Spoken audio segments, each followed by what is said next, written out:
Guys, welcome to my YouTube channel addicted to biology. So मैंने 2 video बना चुकी हूँ इस पर, cell division and cell cycle पर। एक था सेल साइकिल पर, एक था माइटोसिस डिवीजन पर। हमने सेल डिवीजन की बात की थी। सेल डिवीजन 2 टाइप्स के होते हैं, माइटोसिस एंड मियोसिस। माइटोसिस हमारा कंप्लीट हो चुका है।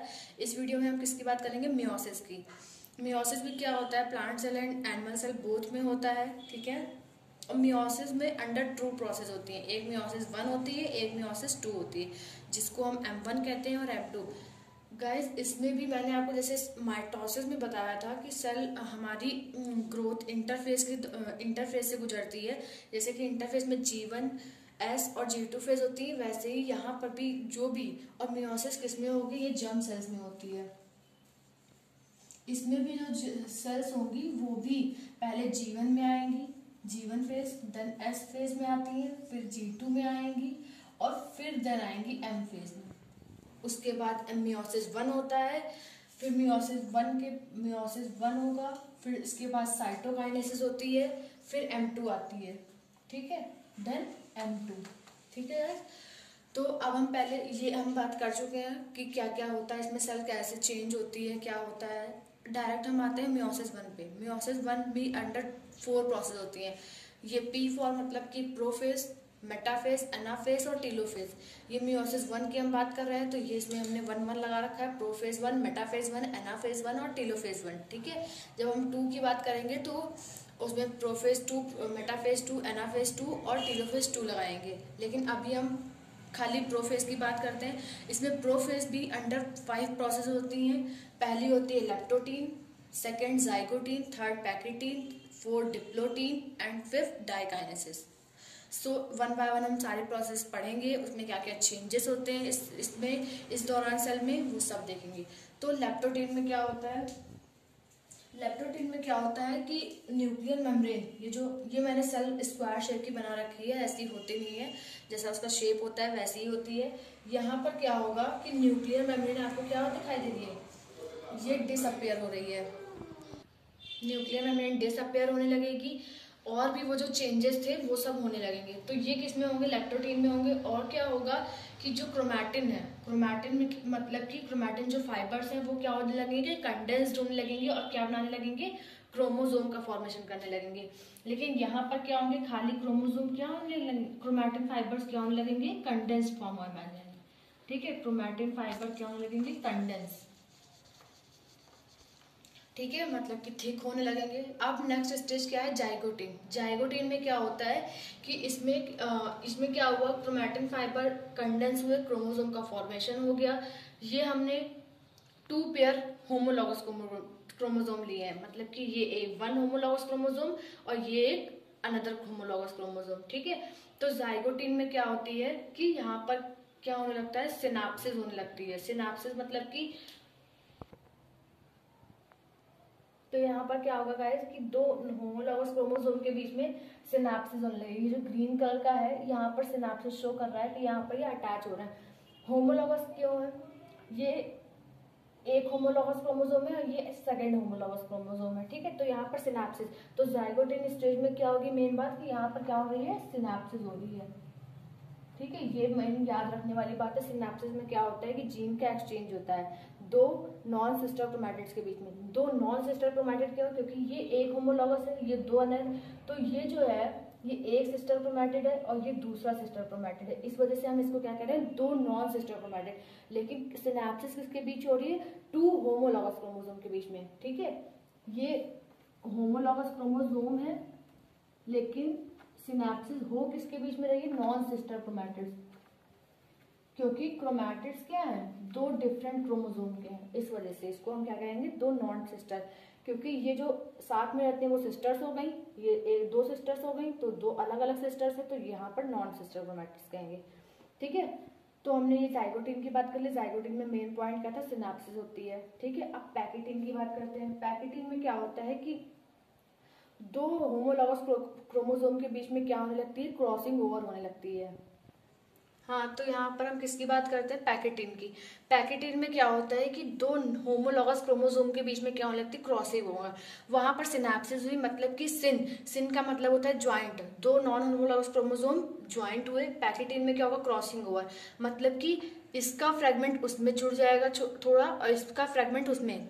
फ्रेगमेंट तो होते ही हैं दो नॉन सिस्टर क्रोमैटिड के, लेकिन इसको क्रॉसिंग ओवर कहते हैं। मतलब कि क्रॉसिंग ओवर जब आप आगे पढ़ेंगे तो उसमें क्या होता है कि उसमें जीन का ट्रांसफर होता है, आपस में एक्सचेंज होता है। एक तो यहाँ पर भी हो रहा है, एक यहाँ पर भी हो रहा है। तो यहाँ पर क्रॉसिंग ओवर और रिकॉम्बिनेशन होगा। मतलब कि रिकॉम्बिनेशन मतलब कि एक जगह से टूटेगा तो दूसरी जगह कंबाइन करेगा, तो उसको रिकॉम्बिनेशन करेंगे। दोबारा कंबाइन हो रहा है, एक जगह तो कंबाइन था ही ऑलवेज। ठीक है, तो ये पैकेटिन में मेन पॉइंट क्या है, यहाँ पर क्रॉसिंग ओवर होती है। अब डिप्लोटिन में क्या होता है, डिप्लोटिन में क्या होता है, कियास्मा फॉर्म हो जाता है। मतलब कि ये एक्स शेप, जो एक्स शेप का फॉर्मेशन हो जाता है, इसको हम कहते हैं कियास्मा। ठीक है, हमने इसको कैसे डिफ्रेंशिएट कर रखा है, एक को मैंने शेडेड कर रखा है, एक को ब्लैंक, एक को शेडेड, एक को ब्लैंक। ठीक है, इसमें क्या होगा, कियास्मा का मतलब क्या होता है, एक्स शेप्ड स्ट्रक्चर फॉर्म हो जाना। ठीक है, क्योंकि यहाँ पर एक्सचेंज हो गया। देखिए, इसका फ्रेगमेंट इसमें अटैच हो गया, इसका फ्रेगमेंट इसमें, शेडेड पार्ट इस पार्ट में आ गया, और जो ब्लैंक पार्ट था वो शेडेड पार्ट में आ गया। तो मतलब कि यहाँ पर कियास्मा का फॉर्मेशन हो गया। ये होगी डिप्लोटिन स्टेज। इसमें यही मेन पॉइंट होते हैं, यही पूछा जाता है। फिर डाइकाइनेसिस, डाइकाइनेसिस में क्या होता है, टर्मिनलाइजेशन। टर्मिनलाइजेशन मतलब कि इनहिबिशन या टर्मिनेट। टर्मिनलाइजेशन मतलब कि टर्मिनेट हो जाएंगे। ये क्रॉसिंग वर्ड कियास्मा मतलब सेपरेट होने लगेंगे। देखिए, ये सेपरेट हो गए, और आप क्या देख रहे हैं, ये ब्लैंक पोर्शन इसका यहाँ पर, ये किसकी वजह से हुआ, क्रॉसिंग ओवर, मतलब कि जीन एक्सचेंज हो गए, ये शो कर रहा है। ठीक है, यहाँ पर भी ऐसे ही शो हो रहा है। तो यहाँ पर क्या हो जाएगी, कियास्मा का सेपरेशन हो जाएगा, मतलब कि सेपरेट हो जाएंगे दोनों। ठीक है, होमोलॉगस क्रोमोसोम क्या हो जाएंगे, सेपरेट हो जाएंगे। तो ये थी हमारे प्रोफेज 1 की बात। खाली प्रोफेज 1 में ही इतने स्टेप्स होते हैं, बाकी सब में किसी में नहीं होते हैं, सब वैसे ही काम करते हैं। आगे मेटाफेज, एनाफेज, टीलोफेज, सब में जैसा कि हमने माइटोसिस में पढ़ा था वैसे ही। अब क्या होगा, अब हम मेटाफेज देखते हैं, एनाफेज और टीलोफेज। ठीक है, तो हमने ये उसमें क्या हो गया, क्रॉसिंग ओवर हो गया, सिनेप्सिस हो गया, कियास्मा हो गया, सब हो गया हमारा। ठीक है, तो अब हम देखते हैं, ये देखिए मैंने पूरा उसी तरह से क्रॉसिंग ओवर या सिनेप्सिस जो भी था वो हमारी प्रोफेज में कंप्लीट हो गई। मतलब कि अब क्रोमोसोम क्या होंगे, मेटाफेज फेज में एंटर करेंगे। तो मेटाफेज में क्या होगा कि जो क्रोमोसोम है, मतलब होमोलॉगस क्रोमोसोम थे, वो क्या हो जाएंगे, इक्वेटर पे आकर के वो अरेंज हो जाएंगे एट द इक्वेटर। ये हमने माइटोसिस में भी पढ़ रखा है, तो इतना ज्यादा डीप में बताने की जरूरत नहीं है कि ये डिसकॉन्टिन्यूअस स्पिंडल फाइबर है, ये कॉन्टिन्यूअस स्पिंडल फाइबर है। ये आकर के इसको अटैच करेंगे और इसको मेटाफेज प्लेट पे अरेंज कर देंगे। तो मेटाफेज में क्या होगा, ये सब एक फेज मतलब कि इक्वेटर पे अरेंज हो जाएंगे। एनाफेज में क्या होगा कि ये मूव टुवर्ड्स द पोल, ये पोल के साइड मूव करने लगेंगे, और स्पिंडल फाइबर्स क्या होने लगेंगे, डिसअपियर होने लगेंगे। ये पोल की तरफ देखे जा रहे हैं, ये जा रहा है, ये दो इधर दो इधर। ठीक है, तो ये क्या हो जाएंगे, move towards the pole. Same वैसे ही प्रोसेस है जैसे कि हमने माइटोसिस में बात की थी, इसीलिए मैंने वहां पर सब बताया था कि स्पिंडल फाइबर क्रोमोसोम से कैसे अटैच होते हैं। आप प्रीवियस वीडियो देख सकते हैं, उसमें क्या है, काइनेटोकोर से अटैच होते हैं सेंट्रोमेयर पर। तो उतना ज़्यादा डीप में नहीं जाऊंगी, मैं बता चुकी हूँ। और फिर टीलोफेज में क्या होता है कि इसमें जो भी हमने वैसे जैसे बताया था कि प्रोफेज में जो जो डिसअपेयर हुआ है वो टीलोफेज में क्या होने लगेगा, रीअपेयर होने लगेगा।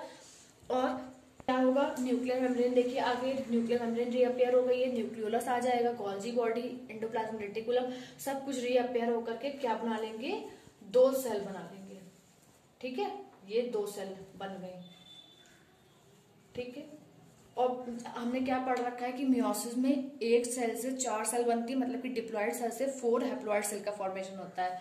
मतलब कि अगर एक 2n सेल है उससे 4n सेल फॉर्म होंगी। ठीक है, लेकिन अभी क्या है, हमने मियोसिस 1 में खाली 2 सेल फॉर्म हुई है, अभी कितनी सेल फॉर्म हुई है, ओनली 2 सेल फॉर्म हुई है। ठीक है, तो ये कितनी कितनी फॉर्म हुई है, nn। ठीक है, तो अब क्या होगा कि अब ये सेल मियोसिस 2 में एंटर करेंगे। मियोसिस 2 में एंटर करके देखिए, मियोसिस 1 क्या होता है, रिडक्शनल डिवीजन होता है, लेकिन मियोसिस 2 इक्वेशनल डिवीजन होता है, मतलब कि प्योर माइटोसिस की तरह होता है। इसमें कोई भी नंबर ऑफ क्रोमोसोम हाफ नहीं होंगे, ना कुछ होगा, बस ये आकर के क्या होंगे, प्रोफेज 2। यहाँ पर मियोसिस सेकेंड में क्या हो जाएगा, prophase 2, metaphase 2, anaphase 2, telophase 2। Same ऐसा ही प्रोसेस होगा जैसे कि ये हुआ है। इन सबको क्या करेंगे, अब ये क्या होंगे, आगे जाकर के एक एक में ऐसे 4 सेल ऐसे फॉर्म हो जाएंगी, इससे 2 सेल बनेंगी ऐसे, और इससे 2 सेल बनेंगी। ठीक है, ऐसे।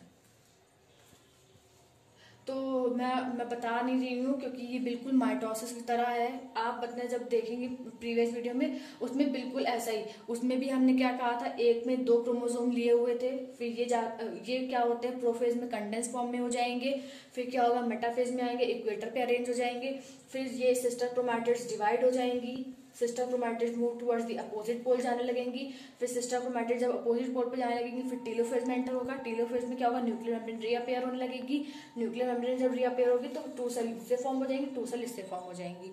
तो ये हमारा रिडक्शनल डिवीजन होता है क्योंकि इसमें नंबर ऑफ क्रोमोसोम हाफ हो जाते हैं, और ये हमारा इक्वेशनल डिवीजन होता है, बिल्कुल सेम माइटोसिस की तरह ही होता है, इसलिए मैं बताऊंगी नहीं उस, क्योंकि मियोसिस 1 इसलिए डीप बताया क्योंकि उसमें प्रोफेज 1 में भी क्या होती है, 5 सब स्टेजेस होती हैं, इस वजह से। So thank you, this all about the meiosis. I hope so कि आपको पसंद आया तो please like and share subscribe जरूर कीजिएगा।